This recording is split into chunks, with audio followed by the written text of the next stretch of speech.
Hasil hitung cepat sejumlah lembaga survei menunjukkan tidak ada partai politik yang menangguk suara minimal 25%. Karena itu koalisi wajib dilakukan. Siapa kemudian calon kawan koalisi PDI Perjuangan dan Gerindra? Nah, sebelum menjawabnya, mari kita simak hasil exit poll dari SMRC tentang alasan memilih PDI Perjuangan dan Gerindra. Mari kita lihat apakah alasan memilih PDI Perjuangan. Yang pertama, paling memperjuangkan rakyat kecil, itu sekitar ada 22,5% ya Mas Saiful ya.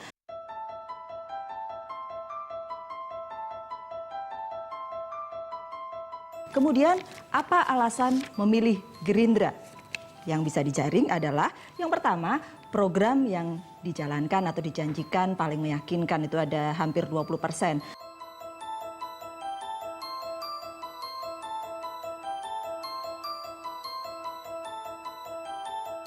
Mas Saiful, dari SMRC ini. Kalau tadi ya, kita akan bicara tentang tokoh. Ada tokoh di pusat yang meyakinkan. Iya. 15% kurang lebih untuk memilih Gerindra.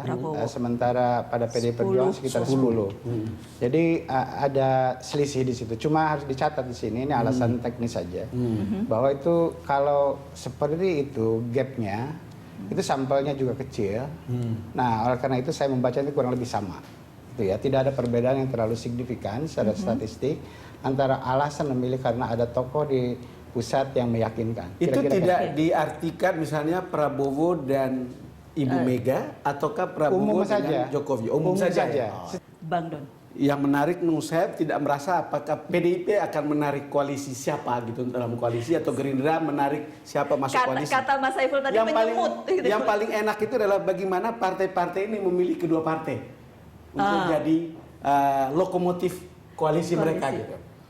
Kalau saya misalnya ketua partai, tentu saya akan tahu bahwa siapa yang paling punya elektabilitas paling tinggi untuk pilpres yang akan datang, saya datang ke situ. Kira-kira begitulah. Menyemut kata Mas Saiful tadi ya. Menyemutnya ke sana, mengarah ke sana. Jadi sebetulnya nggak perlu ada gula capek-capek. Ada gula, ada semut. Karena ya saya rasa saya harus Kita tanya Mas Cahyo, siapa yang sudah menyemut ke PDI Perjuangan?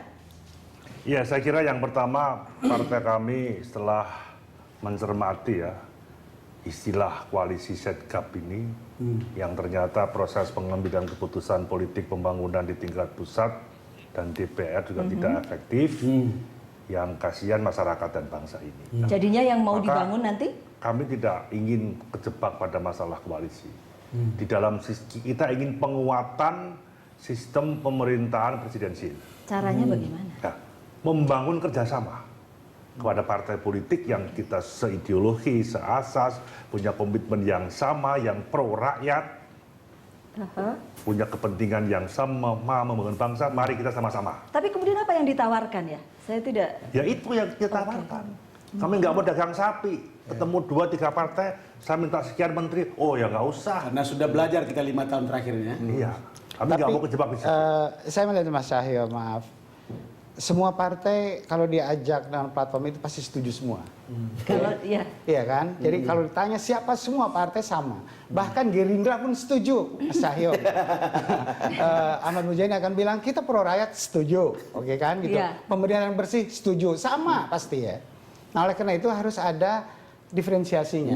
Gitu. Ada nilai khusus yang membuat supaya tertarik dengan Mas Cahyo. Mas Cahyo udah punya nilai khusus itu gitu ya, itu Pak Jokowi gitu ya. Tadi ada gula ada semut yang kita sebut. Kita ingin open to discuss ya. Siapa cawapres yang tepat? Itu dulu. Itu dulu. Jadi lebih clear ya. Kita ingin mencari orang-orang yang baik, orang-orang yang bersih untuk memperkuat kabinet. Entah dari partai manapun. Jadi bukan datang ini saya mau bawa wapresnya, saya mau bawa menterinya. Tidak. Kalau itu modelnya, saya melihat bahwa di situ leadership di dalam koalisi menjadi penting. Misalnya Mas Cahyo atau Pak Jokowi sendiri bilang, kita mari sama-sama, tapi aku ingin ke depan ini pemerintahan seperti ini. Kan mestinya bapak-bapak mendukung, kan kira-kira. Karena itu kirimlah aku orang dengan kriteria ini 1, 2, 3, 4 dan 5. Itu mungkin lebih realistis. Itulah kita ingin membangun pemerintahan yang kuat. Memang itu yang kemudian mau ditawarkan. Memperkuat sistem pemerintahan presidensial, inti pembangunan ke depan ini adalah implementasi daripada Trisakti. Oke. Berdaulat di bidang politik, berdikari di bidang ekonomi, dan berbeda. Itu aja saya kira. Bagaimana Gerindra? Saya kira memang problem pemerintahan ke depan kan sangat kompleks ya.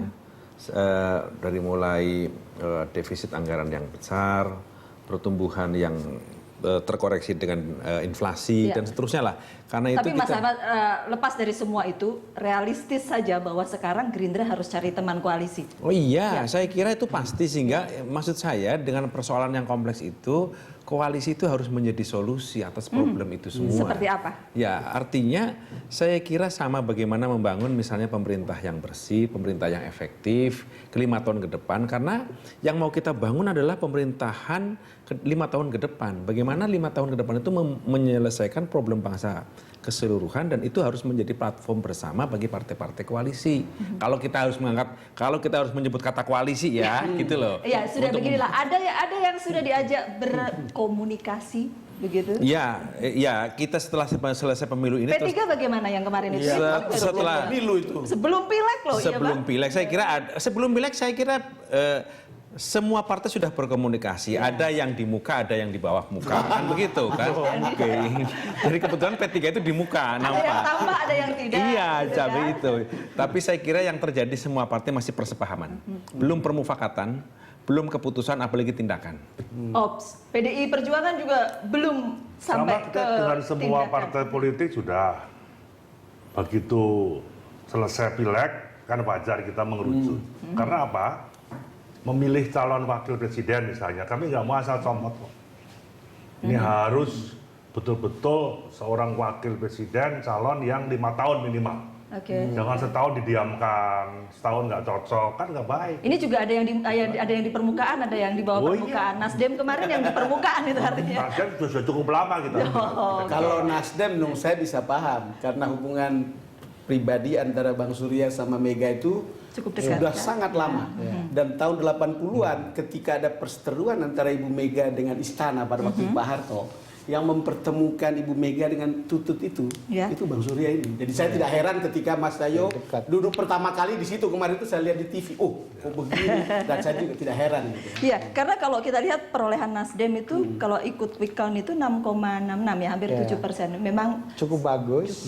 Jadi dan itu juga kebetulan semangatnya itu kurang lebih sama. Dan itu tidak instan. Hasil proses yang sangat panjang. Jadi itu ada kesamaan. Saya sebut mungkin Bang Surya itu model politisi paripurna di Indonesia itu Bung Karno. Itu betul-betul jadi jangan modelnya. Jadi ketemulah chemistry itu. Nah oleh karena itu kalau memulai koalisi itu dari gondang dia, Mas Cahyo kemarin gitu, itu sangat historik. Kalau Gerindranya? Kalau Gerindra saya melihat peluangnya ini namanya juga analisis bisa tidak dipakai kan begitu.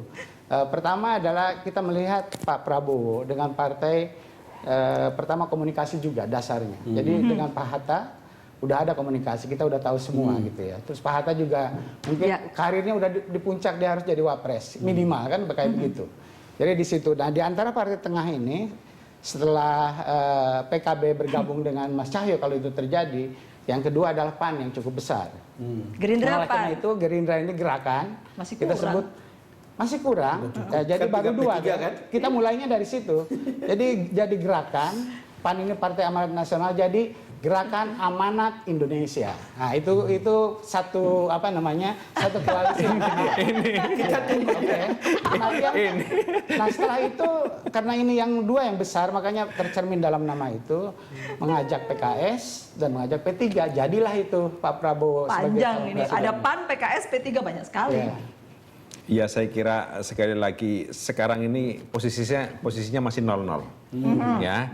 Jadi bahkan dengan P3 sekalipun ya masih 0-0 ya. Masih 0 ya, baru persepahaman ya. Persepahaman itu artinya kita menghadapi problem begono begini. Jadi persepahamannya dengan berapa partai yang sudah terjadi? Ya hampir semua partai politik. Ini kan dengan Mas Cahyo juga ada persepahaman juga kan begitu. Jadi saya kira minggu-minggu ke depan saya kira semua masih menghitung ya. Semua partai masih menghitung berapa jumlah kursi dan masih concern kepada perolehan jumlah dan nama-nama dan seterusnya.